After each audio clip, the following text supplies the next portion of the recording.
Hey guys, Dr. Lepore back with another frequently asked question video. This time we're going to talk about why do my gums bleed? Is it really normal? Is it really that common?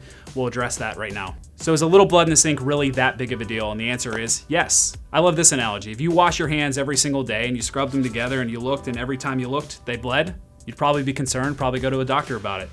Is it really that different when you're scrubbing your gums or brushing your teeth? And the answer is no. Bleeding is a sign of inflammation. So we call that gingivitis. I'm sure you've heard it on every toothbrush and toothpaste commercial since the beginning of time. But what does it mean really? It's when the food you eat mixes with the minerals in your saliva and makes something called plaque. Plaque then gets hardened by those same minerals in your saliva into something we call tartar or calculus. When that's there for a period of time, your body treats that as a war and wants to attack until it goes away. But just like barnacle on the side of a seawall, unless you go and physically scrub that away, it stays there. And the problem is when it stays there. Gums that bleed for a long period of time will start to cause bone loss around the teeth. It's the same thing as if you got a splinter in your finger and you left it there. Left untreated, if you look down and it was taking away the finger or the bone in the finger, you'd be scared out of your mind. But in our mouth, it doesn't hurt and we don't see it, so we don't think anything about it.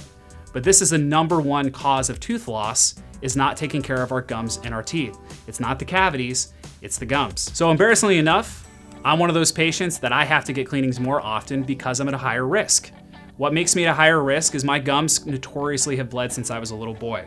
I thought it was just me, but even since becoming a dentist, brushing and flossing 2 to 3 times a day, I felt a little defeated when I wasn't getting the results I was after. And that's when, believe it or not, I had to humble myself before our hygienist team, and they gave me some tips and tricks like a different toothpaste. And even as simple as a different type of floss, or insider trading secret, I had to learn how to floss better. A little embarrassing for a dentist, but they still were able to teach me these things, and I know they can teach you those things as well.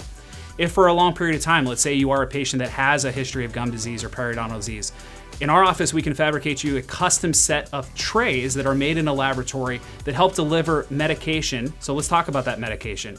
It's actually hydrogen peroxide, which your body produces naturally. So it's a very natural ingredient that kills the bacteria that causes this inflammation, that causes the gums to bleed, that causes the bone to be lost around them.